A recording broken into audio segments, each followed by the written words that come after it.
La commune de Karisimbi enregistre 150 cas de cambriolage, 150 maisons cambriolées. C'est l'une des communes de la ville du Goma. Pour parler de cette problématique qui est incroyable mais vraie, recevons le président du conseil communal de la jeunesse. Ils font seulement le PCR. Ils font leur journée en train de siffler pour que les véhicules ne passent pas. Ils font leur journée en train de tracasser les motards, de tracasser les chauffeurs de bus. Pendant que dans nos avenues, dans nos quartiers, nous avons besoin de ces vaillants roulages, de ces policiers-là de roulage, qui ont de l'aptitude physique, qui ont de la force pour renforcer le policier, sécurisant nos paisibles populations dans nos avenues.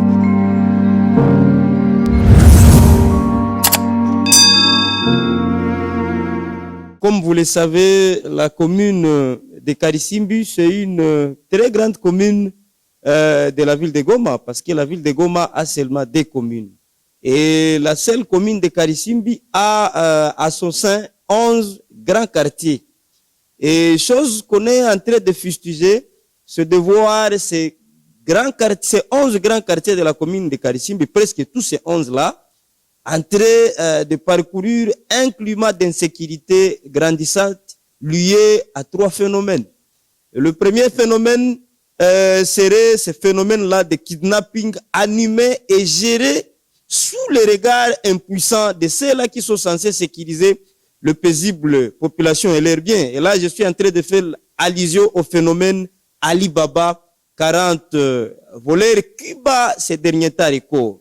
Et le deuxième phénomène serait le phénomène de kidnapping. Et là, je tiens à préciser à l'opinion nationale que la commune de Karisimbi en elle-même compte maintenant 24 enfants kidnappés. Il y a de cela 6 mois, il y a de cela 1 année, il y a de cela 2 ans, toujours sous le regard impuissant des autorités. Et pourtant, ce sont ces mêmes autorités qui ont le pouvoir, qui ont la mission de ramener tous ces enfants-là qui ont été kidnappés. Et pour votre information, le parent de ces enfants n'ont jamais cessé de subir les appels des inciviques demandant, exigeant avec force, avec intimidation, les rançons de $5 000, $10 000 et $15 000 pour que ces enfants victimes de ce phénomène de kidnapping soient libérés.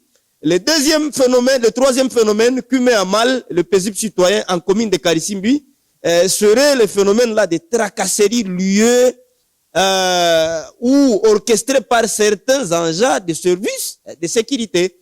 Que si vous essayez un peu de sillonner les 11 quartiers, surtout les quartiers environnant l'aéroport international de Goma, entre autres les quartiers Virunga, les quartiers Majengo, les quartiers Murara, vous vous retrouverez devant les paisibles populations disant qu'ils font toujours face au phénomène de tracasserie lié ou orchestré par certains agents de services de sécurité. Et pourtant, ce sont eux qui sont censés sécuriser cette même population. Revenons un peu au premier phénomène, le phénomène-là de cambriolage, d'où on a enregistré 153 ménages qui ont été cambriolés dans le délai d'1 semaine. Quand je parle d'1 semaine, là, je fais allusion à 7 jours. 7 jours, 150 maisons cambriolées dans 4 quartiers parmi les 11.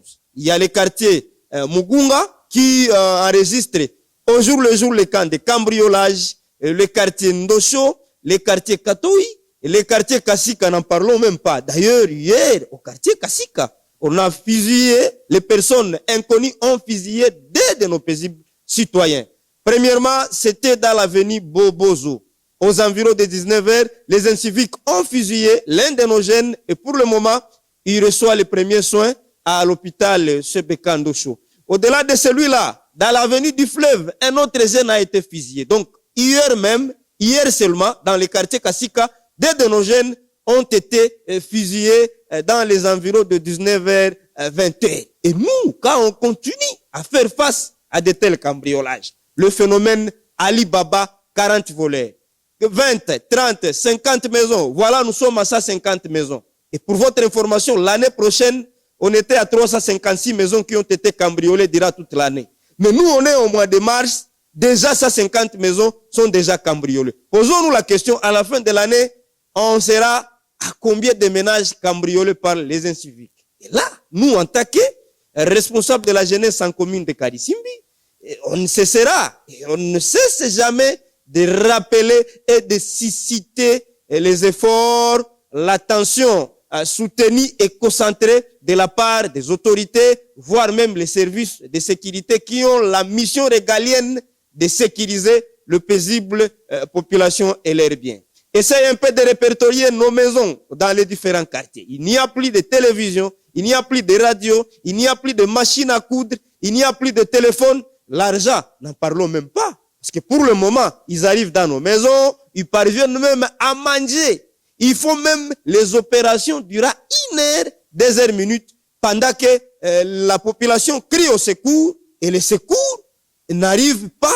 Et pourtant, la ville de Goma, pour le moment, est saturée, est surmilitarisée. Il y a beaucoup de militaires à Goma. Il y a beaucoup de policiers à Goma. Et nous, personnellement, en tant que paisible population, nous nous posons la question, que font ces policiers, ces multitudes de policiers vivant à Goma, ces multitudes de militaires vivant à Goma? D'une autre manière, il ferait allusion à l'effectif des policiers qui semblerait être insuffisant. Comment expliquer? Pendant qu'on a compté plus de 80 policiers de la station Simba jusqu'à Kiisi. La question, il est sécurisé par combien de policiers? Pas au-delà de 15 policiers, pendant que dans nos rues de Goma, il y a plus de 80, de 150 policiers qui font leur journée en train de siffler seulement aux véhicules, en train de tracasser seulement le motard ainsi que les chauffeurs. Et nous, nous souhaiterions, dans l'urgence, dans la mesure du possible, que l'autorité policière, là je fais allusion au commandant provincial de la police, de faire le possible, de faire de son mieux pour que ces policiers de roulage soient réduits et venir renforcer ceux-là qui sécurisent les paisibles populations dans les différentes avenues, parce que dans nos avenues, il n'y a pas de policiers. Quand on fait face à 150 maisons cambriolées, monsieur le journaliste, c'est vraiment un dégât, c'est vraiment un danger, c'est vraiment aberrant, raison pour laquelle l'autorité doit songer à ramener la paix dans la commune de Karisimbi, à ramener la paix dans la ville de Goma le plus vite possible. Imaginez-vous, hier, presque dans tous les quartiers, le coup de balle, le ballon crépitait. Et quand les petites populations en pleine ville commencent à faire les nuits sous le crépitement des balles, posez-vous la question, comment ça fait peur? Comment ça rend frustré les petites populations? Vraiment, nous avons besoin de la paix, rien que la paix. La ville de Goma, c'est un chef-lieu de la province, c'est la ville où la paix doit régner, où les autorités doivent se manifester, car c'est le dénominateur commun de toute la province du Nord-Kivu.